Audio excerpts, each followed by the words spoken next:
had just finished the first year of work at an investment firm and received my first performance review.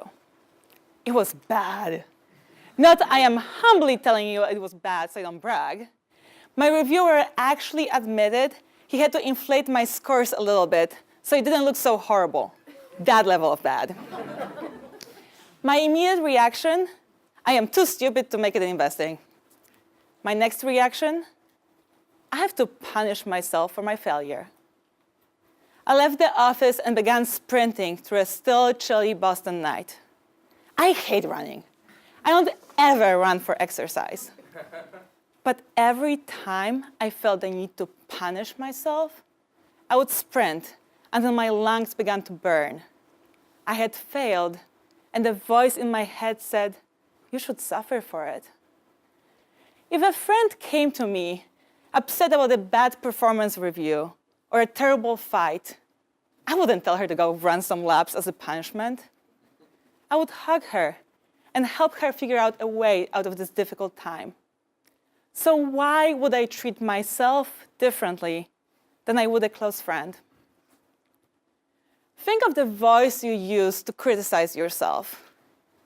That interview was so horrible, why couldn't I come up with better answers? Or, I said the dumbest things on that date, I'll be single forever. We've internalized this negative self-talk as normal. We aren't even aware of it, and we don't question it.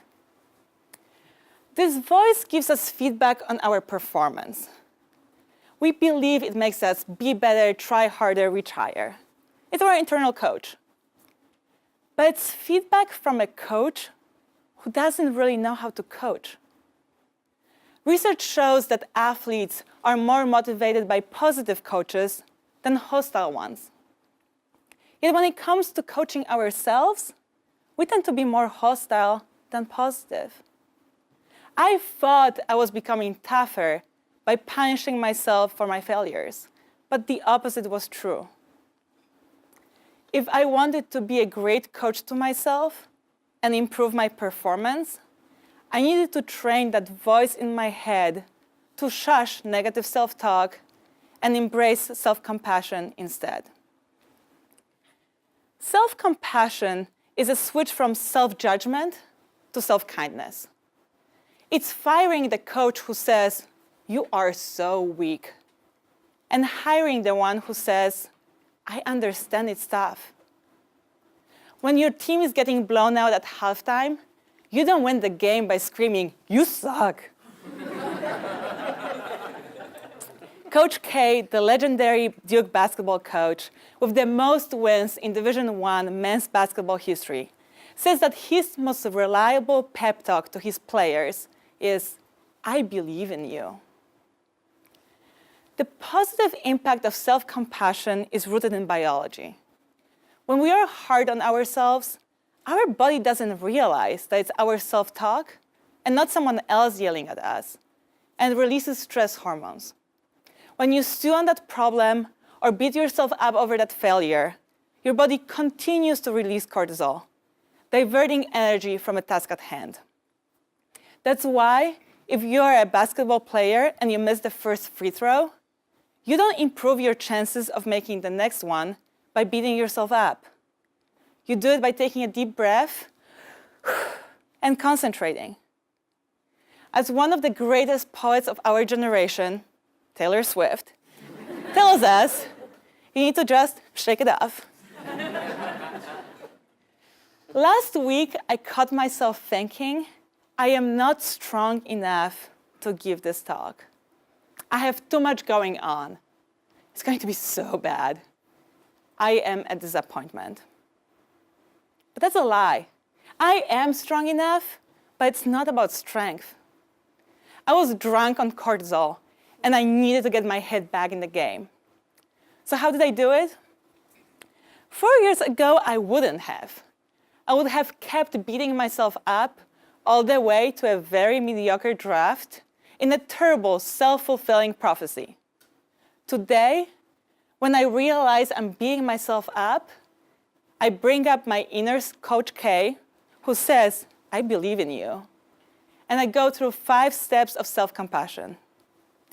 First, name it. Name what it is that you're actually feeling. I wasn't just stressed, I was hurting. Because with everything else going on with my life, I didn't feel I had capacity to do justice to a topic that matters so much to me. You need to first understand exactly what's wrong. Step 2, feel it. Allow yourself to fully embrace that feeling, whether it's upset or anger or disappointment. I was hurting and I wanted to cry, so I did.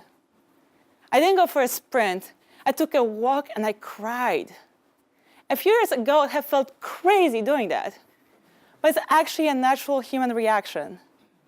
It's my 3-year-old niece, Lena, throwing a tantrum, then suddenly stopping and going back to play. The secret here is once you allow yourself to deeply feel that feeling, that negative emotion passes faster. Step 3 is my favorite. Comfort yourself. Ask yourself what would you say and do if it was a friend and not yourself. What do I need right now to feel better? I came back home from my walk.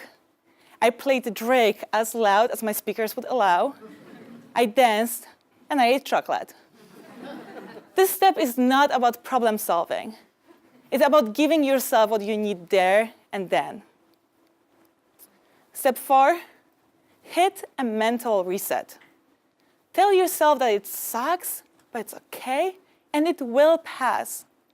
Now that you've felt your feelings, you can have mental space again to be rational. I've hung out with the friend who gave me Drake and chocolate. She's cool. Now it's time for a friend who will help me solve the problem. What do I need to get done, and how can I make it more manageable? The 5th and last step is simply go. With your head back in the game, it's time to take action. What are your next steps? I sat down, I made a to-do list, and I wrote, remembering why I wanted to give this speech in the first place. Now you might ask, why didn't I just suck it up? I should have sat down and written the damn thing. I could have. But my inner coach is smarter than that. And she knows that if she forces me to do something, the result won't be half as good as when I'm ready to do it, want to do it. Self-compassion allowed me to free myself and be ready sooner.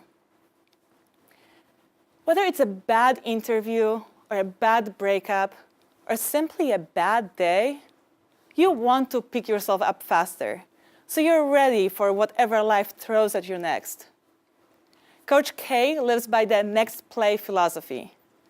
Whatever you've just done is not nearly as important as we're going to do right now.